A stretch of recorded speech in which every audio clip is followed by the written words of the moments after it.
পণ্ডিত জওহরলাল নেহেরু দেশের প্রথম প্রধানমন্ত্রী, ওনার 136তম জন্মজয়ন্তীতে ত্রিপুরা প্রদেশ কংগ্রেসের পক্ষ থেকে ওনাকে শ্রদ্ধা জানাই। পণ্ডিত জওহরলাল নেহেরুর জন্মদিন সারা দেশে আজকে শিশু দিবস হিসাবে উদযাপিত হচ্ছে।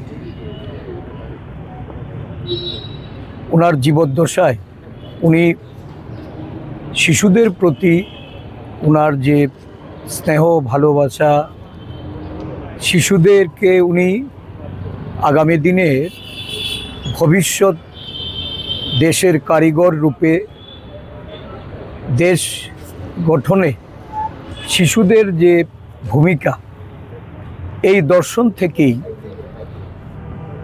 শিশু স্বাস্থ্য, শিশুদের মানবতার শিক্ষা, এই বিষয়ে যে পদক্ষেপগুলি, এগুলি আজও আমাদের দেশের সমস্ত নতুন প্রজন্ম বা ভবিষ্যৎ প্রজন্মের জন্য প্রাসঙ্গিকতা এই দেশের সমস্ত অংশের মানুষ তারা এটা উপলব্ধি করেন। আধুনিক ভারতের উনি রূপকার ছিলেন। ওনার সুশাসনে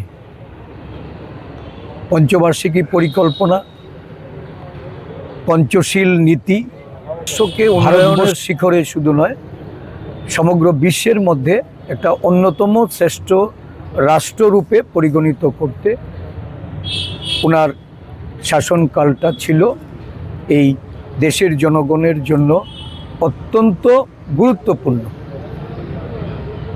এই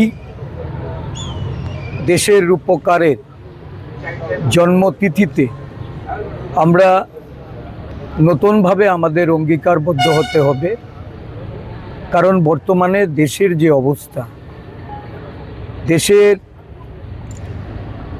প্রশাসন যারা চালাচ্ছে তারা ইতিহাসকে মুছে দিতে চায়। দেশের স্বাধীনতা আন্দোলনে পণ্ডিত জওহরলাল নেহেরুর যে গুরুত্বপূর্ণ ভূমিকা, জেলে কারাবরণ করে এই স্বাধীনতা আন্দোলনকে বেগবান করার জন্য এই স্বাধীন ভারতবর্ষের স্বপ্নে বিভোর যারা স্বাধীনতা সংগ্রামী, মহাত্মা গান্ধী থেকে শুরু করে পণ্ডিত জওহরলাল নেহেরু, আমাদের সর্দার বল্লভভাই প্যাটেল, আবুল কালাম আজাদ, এই জাতীয় বীরদের আজকে ইতিহাস থেকে মুছে দেওয়ার একটা গভীর চক্রান্ত সারা দেশ জুড়ে। দেশের সংবিধান রচয়িতা ডক্টর বি.আর. আম্বেদকরের এই সংবিধানকেও কিভাবে মুছে দেওয়া যায়, বিলুপ্ত করা যায়, সংবিধানে কাটাছেঁড়ার একটা ষড়যন্ত্র সারা দেশব্যাপী। আজকের দিনে আমরা এই ষড়যন্ত্রকারীদের বিরুদ্ধে আমাদের রুখে দাঁড়ানোর জন্য শপথ গ্রহণ করতে হবে।